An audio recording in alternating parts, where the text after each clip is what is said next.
Gu's paralyzed daughter sat alone at her graduation until a single dad walked over.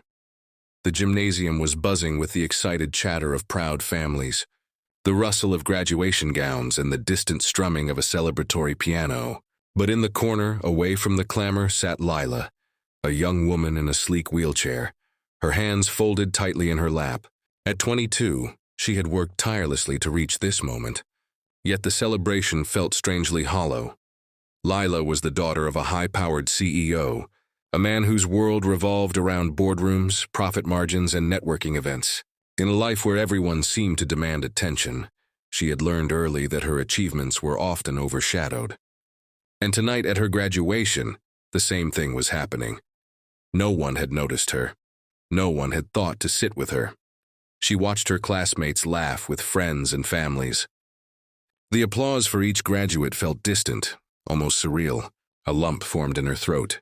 She wanted someone to see her, not as a CEO's daughter, not as a young woman in a wheelchair, but simply as Lila. Then he appeared. Ryan, a single dad, mid-30s, rugged but gentle. With a shy warmth in his hazel eyes, walked toward her. His son Ethan had graduated 5 years earlier, and he knew this routine all too well. The proud moments, the empty seats, the ache of feeling unseen. Ryan knelt slightly, bringing himself closer to her eye level. "Mind if I sit?" he asked, gesturing to the empty space beside her. Lila blinked, unsure. No one had ever asked to sit with her just like that. I don't have anyone," she whispered. "Neither did I," Ryan replied softly, smiling. "Some of us just need a little company. That's all."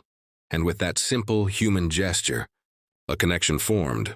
They talked quietly, sharing small things, favorite professors, funny mishaps during finals, dreams for the future. Ryan told her about Ethan's graduation, about the nervous pride he had felt. Lila found herself laughing, a sound that had been trapped inside her for years, muffled by isolation. Then came the unexpected twist. The principal announced a special recognition for students who had overcome significant challenges. Lila's name was called. The gym erupted with applause, but Lila froze, overwhelmed by the crowd. Ryan's hand found hers. "You've earned this," he said firmly, "and you don't have to face it alone." Something inside Lila shifted. She wheeled herself forward, guided by Ryan's steady presence. As she approached the stage, she realized the applause was not just for her achievements, but for her courage, her perseverance, and the dignity she had carried despite being overlooked. On that stage, looking into the crowd, Lila caught a glimpse of her father. He was standing, hands clasped, eyes wet. For the first time, she felt that he truly saw her, not just as a reflection of his own success, but as her own person. After the ceremony, families crowded around, taking photos, exchanging congratulations. But Lila turned to Ryan, her eyes sparkling. "Thank you," she said, her voice thick with emotion, "for sitting with me. For being human." Ryan smiled, ruffling his hair. "Sometimes that's all anyone really needs." That night, as Lila rolled toward home, she felt something shift within her. The world was still vast and noisy, but it felt a little warmer. She had been reminded that kindness often comes from strangers, that human connection can heal even the quietest wounds, and that no achievement, no matter how grand, means anything without compassion. And in that simple act, a single dad sitting beside a lonely graduate, the world, just for a moment, felt profoundly good. The weeks after graduation were surprisingly different for Lila. For the first time in years, she didn't feel invisible. She and Ryan kept in touch, texting about small things at first, then sharing stories of their hopes, struggles, and even silly jokes. Ethan, Ryan's cheerful 10-year-old son, insisted on video calls with Lila, declaring she was now officially part of the family. One Saturday morning, Ryan invited her to a community volunteer event at a local children's center. Lila hesitated at first, unsure she would fit in. But as she arrived, seeing Ryan maneuvering through a busy room with a gentle calm, she felt a surge of confidence. She helped organize a small craft corner for children with disabilities, and for the first time, she felt her achievements mattered outside the shadows of her father's company. Her father, too, began to change. Seeing Lila's newfound happiness sparked a reflection he hadn't allowed himself before.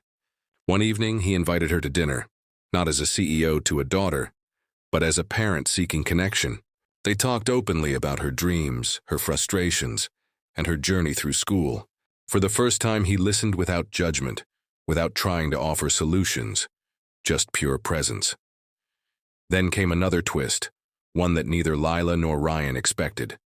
Ryan's small but growing construction business was struggling, and Lila, inspired by the support he had given her, suggested reaching out to her father, not for help, but for mentorship.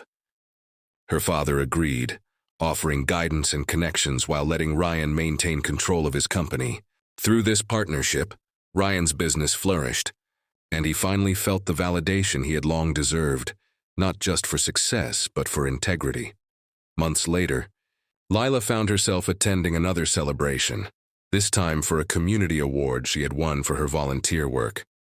Standing in the crowd, she spotted Ryan and Ethan beaming at her. She realized that life's most meaningful achievements weren't on resumes or trophies. They were in the lives you touched, the hearts you opened. As she rolled toward them, she laughed freely, no longer feeling lonely, no longer waiting to be noticed.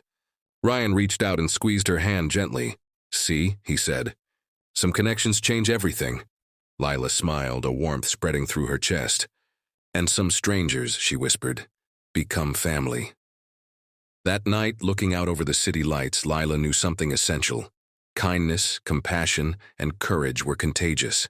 A single act could ripple through countless lives, creating moments of profound joy where despair once lingered.